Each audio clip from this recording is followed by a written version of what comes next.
Ini kan nggak ada penganiayaan. Tadi dia main tuduh, katanya ditendang nggak terbukti. Keluar jalur, katanya memang karena dipepet. Ya dipepet lah, namanya ngejar maling. Dalam konteks menangkap itu terjadi peristiwa-peristiwa, ya. Tidak ada mens rea untuk membunuh dan lain-lain.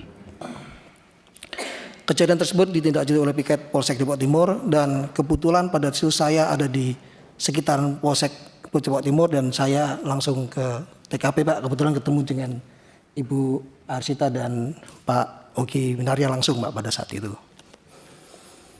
Dan saya bertemu dengan beliau. Memang alangkah terkejutnya saya ketika saya mengetahui bahwa pengemudi mobil tersebut adalah suaminya sendiri yang melakukan pengejaran. Hati saya tentunya seakan terkapar dengan sebuah dilema.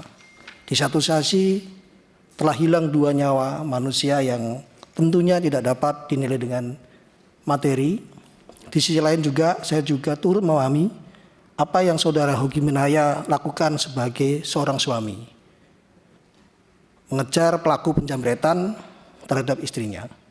Sebagaimana wajarnya seorang suami akan berbuat seketika ada seseorang yang menyerang istrinya. Demikian pula halnya pada pagi itu saya sampaikan langsung kepada beliau, Pak Hoki Minarya, karena saya sebagai penasihat hukum saya menilai apa yang dilakukan oleh beliau sebenarnya sudah membantu tugas kepolisian. Begitu Pak Hoki.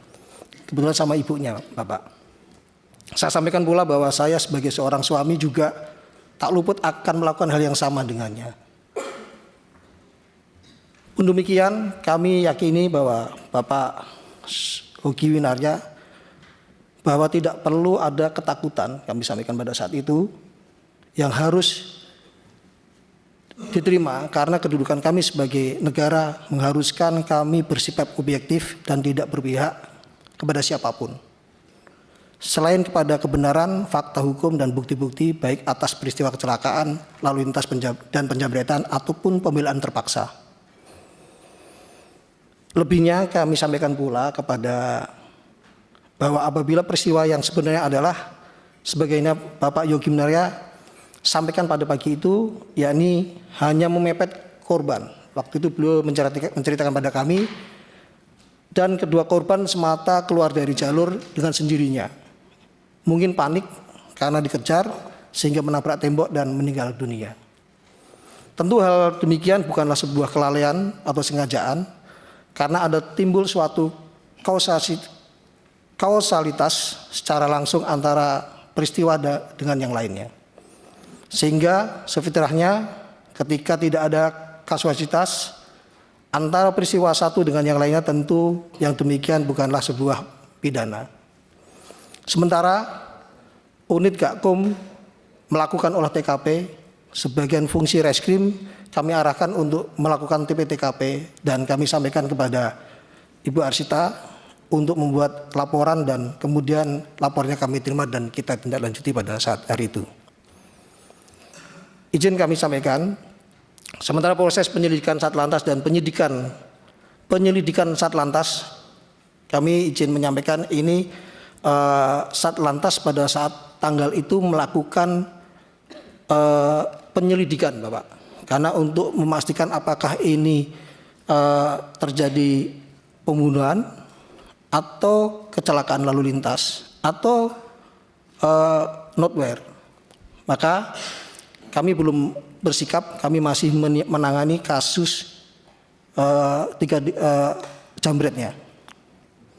Pada tanggal 6 Juli setelah datang ke Polres Sleman, pada saat berlangsung penyelidikan pada 6 Juli telah datang ke Polres Sleman paman korban yang juga merupakan kuasa hukum dari kedua korban meninggal dunia tersebut. Kami menyampaikan kepada paman korbannya bahwa dalam perkembangan perkara hasil olah TKP yang kami lakukan dan menurut pendapat ahli yang kami dapatkan menunjukkan bahwa tidak adanya kasualitas pengemudi, mengingat dari hasil penyelidikan kedua motor semata-mata keluar dari jalur sendiri, sehingga belum dapat dipastikan apakah penyebab motor keluar jalur sendiri dan membentur tembok sehingga meninggal dunia. Namun saat itu kuasa hukum korban justru menyampaikan bahwa adanya informasi tindakan keji pada saat kejadian laka lantas. Terdapat penganiayaan dengan cara si pengemudi mobil mundur mobilnya, lalu turun dan menendang korban yang sudah terkapar. Kemudian kuasa hukum korban meminta adanya keadilan atas kejadian tersebut. Yang disampaikan ini juga kemarin disampaikan pada saat Zoom mau RJ di Pak Kadari. Menyikapi hal ini penyidik kami tetap bersifat objektif dan profesional. Penyidik melakukan pencarian bukti baru supaya terang faktanya benar tidaknya adanya informasi yang disampaikan oleh paman korban yang penasihat hukumnya tadi. Setelah penyelidik mendapatkan bukti baru berupa rekaman CCTV, didapatkan fakta baru. Yang pertama adalah bahwa tidak ada peristiwa penganiayaan sebagaimana disampaikan oleh kuasa hukum tadi. Jadi kasus yang disampaikan katanya ada penganiayaan itu tidak ada. Namun penyidik juga mendapatkan 2 CCTV dalam peristiwa laka lantas. Terlihat dari 2 rekaman CCTV bahwa dari sudut depan terjadi kecelakaan, terlihat bahwa motor tidak berada di luar jalur, melainkan sudah berada di jalurnya. Namun terjadi pemepetan hingga tersinggol keluar jalur dan akhirnya ditabrak dari belakang sehingga terbang dan terpental dari motornya. Kemudian adanya 2 temuan CCTV tersebut, penyidik meminta pendapat ahli dengan hasil bahwa menurut pendapat ahli kausa meninggalnya kedua korban adalah sebab ditabrak dari belakang dengan kecepatan tinggi, sehingga selain motornya terbang, kedua korban juga turut terpental dari motornya dan menabrak tembok. Demikian halnya merupakan sebuah hubungan kasualitas yang menyebabkan fatalitas sebagaimana dimaksud dalam rumusan delik pidana Undang-Undang Lalu Lintas Angkutan Jalan, yakni antara benturan dari belakang sebuah mobil yang dikendari secara tidak wajar dengan motor korban yang berada di dalam jalurnya. Untuk demikian, sebagaimana komitmen kami di awal, turut kami sertakan dalam konstruksi perbuatan tersebut adalah rangkaian kejadian penjamretan, agar kiranya ahli juga dapat memberikan keterangan objektif terhadap si pengemudi. Jadi semua bahan kami berikan kepada ahli. Atas hal tersebut, ahli berpendapat bahwa memang dapat diduga adanya sebuah perbuatan pembelaan diri yang melampaui batas yang dapat menjadi alasan hapusnya pidana. Meskipun demikian, harus dibuktikan terlebih dahulu rumusan delik pasal 49 ayat 1 dan atau 2 sebagaimana pembuktian rumusan delik pidana lalu lintas angkutan jalan yang disangkakan. Penyidik juga telah memeriksa saksi ahli dari Balai Pengelola Transportasi Darat kelas 2 Daerah Istimewa Yogyakarta, di mana ahli menyampaikan bahwa tindakan pengemudi mengemudikan kendaraan di jalan telah mengabaikan kaidah berlalu lintas dengan cara memepet dan mengemudikan kendaraan dengan kecepatan tinggi sehingga dapat dikategorikan mengemudikan dengan tidak wajar. Demikian menjadi dilema yang kami rasakan Bapak untuk memutus suatu hal manakala kami berdiri 2 kaki antara korban dan pelaku. Untuk itulah kemudian kami dudukkan betul kewenangan apa yang dimandatkan undang-undang kepada kami, yakni sebagai polisi kami hanya semata-mata mencari dan mengumpulkan bukti serta membuat terang tindak pidana, bukan memutus suatu hal atas nama keadilan yang merupakan kewenangan hakim. Dalam perundungan diri kami meyakini bahwa benar perbuatan tersebut merupakan bentuk spontanitas dari Bapak Hoki Winaya sebagai bentuk pembelaan terpaksa. Akan tetapi kami sadari betul batas kewenangan kami sebagai polisi hanya semata mengumpulkan bukti, bukan layaknya kewenangan seorang hakim yang dapat memutus berdasarkan keyakinan. Oleh karenanya, saat kami kumpulkan bukti-bukti, kami buat seterang-terangnya peristiwa tersebut tidak hanya merugikan saudara Hoki dalam perbuatan laka lantas, namun juga hal menguntungkan saudara Hoki dalam perbuatan pembelaan terpaksa. Untuk ini pula ketika kami terima permohonan tidak dilakukan penahanan dan pinjam pakai barang bukti dari pemohon oleh saudara Hoki, kami pertimbangkan adalah selagi masih batas kewenangan kami terima permohonan tersebut dan tidak kami lakukan penahanan sedikit pun. dengan pertimbangan supaya yang bersangkutan tetap bisa melanjutkan aktivitas sehari-hari, berkumpul dengan keluarga, serta menyiapkan dalilnya perihal pembelaan terpaksa.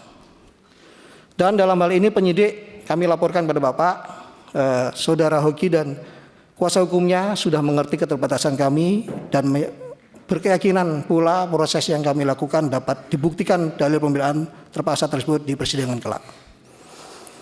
Izin kami laporkan sepanjang proses penyidikan ini pula kami sudah mencoba berbagai upaya agar masing-masing pihak mau bertemu dan melakukan mediasi dalam rangka terselesainya perkara ini dengan berdasarkan keadilan restoratif.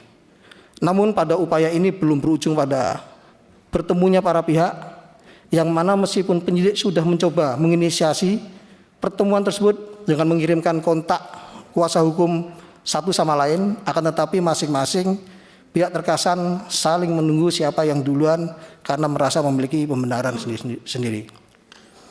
Pada tahap ini pula dapat kami sampaikan bahwa pada saat itu kami terkendala atas batasan kewenangan yang kami miliki sebagaimana diatur dalam Perpol 8 tahun 2021 yang hanya dapat menerima permohonan namun tidak boleh menawarkan. Demikian terbatasnya kewenangan yang kami miliki, padahal penting bagi seorang polisi untuk dapat menawarkan keadilan restoratif kepada para pihak terkait mengingat kompleksitas dinamika di lapangan yang polisi temukan sehari dalam pelaksanaan tugas, Bapak. Bukan perkara ini saja.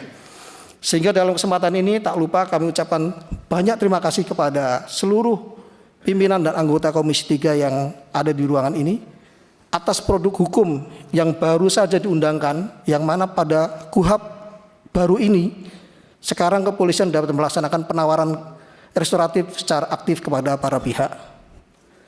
Polisi dapat melaksanakan inisiator dan fasilitator. Akhir kata kami sampaikan kepada semuanya bahwa dalam perihal ini kami sudah berupaya maksimal mungkin membuat seterang-terangannya kejadian sebelumnya dalam bentuk profesionalisme kami. Upaya-upaya yang dilakukan selama proses berjalan saya rasa sudah kami lakukan berdasarkan prinsip due process law serta mengedepankan hak-hak tersangka tanpa melanggar batas kewenangan kami. Pelanggaran sebatas kewenangan yang kami maksud tersebut tentu kami hindari agar tidak terjadi kesewenangan dalam proses peradilan pidana yang kami emban. Kami mohon maaf juga kiranya ada hal yang kami lakukan terkesan tidak manusiawi di publik. Kepada publik semuanya, percayalah kami juga sama terkejutnya ketika banyak opini menyatakan kami melakukan penahanan terhadap tersangka. Sementara pada faktanya bahkan ketika kuasa hukum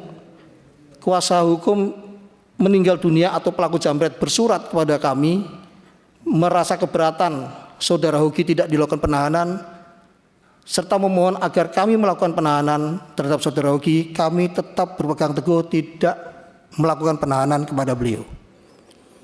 Demikian yang kami jelaskan. Kami aturkan terima kasih kepada Komisi 3 DPR RI yang telah memberikan ruang aspirasi terkait permasalahan ini. Kami aturkan pula ucapan terima kasih kepada semua yang ada di sini, kepada netizen masyarakat Indonesia. Tentunya kami juga memohon maaf atas permasalahan ini sehingga menjadi perhatian publik. Pada kesempatan ini kami ulangi, kami mohon maaf.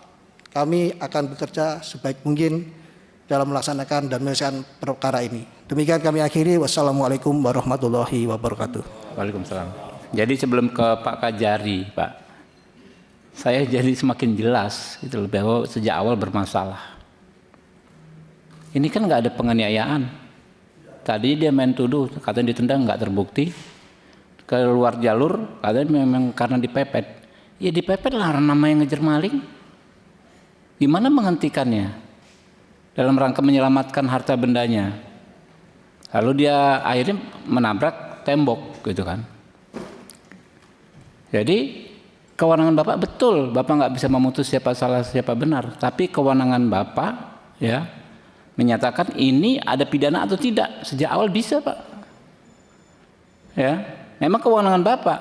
Tapi secara akal sehat ini bukan tindak pidana. Mestinya sejak awal begitu. Ya, nggak apa-apa Pak. Nanti dijawab ya. Tapi kami di sini Pak, ya, Bapak punya kewenangan, kami punya kewenangan Pak. Ya, Bapak silahkan menyerahkan kewenangan, tapi nanti kami juga punya kewenangan Pak. Silahkan. Jadi waktu istrinya dijambret, terus suaminya dekat situ dengar jambret suaminya datang, itu peristiwa itu adalah peristiwa yang bisa dikatakan peristiwa menurut KUHP ya, dikategorikan tertangkap tangan. Pada saat kejadian diketahui oleh orang, tidak lama setelah itu, atau ditemukan padanya barang bukti yang berkaitan, atau diteraki orang. Jadi suaminya itu dalam kondisi tertangkap tangan, istilah hukumnya. Jadi siapapun yang dalam kondisi jambret, entah suami, entah tukang bakso, tukang pecel, mengetahui itu, dia tergerak, dia bisa melakukan penindakan di lapangan. Ya, dia kejar, apalagi suaminya. Dia kejar. Dan dalam pengejaran itu, dia tujuannya adalah untuk menghentikan atau menangkap si pelaku. Tujuannya ya. Nah, waktu menghentikan menangkap si pelaku, apakah si pelakunya rela akan ditangkap? Mau nggak kira-kira?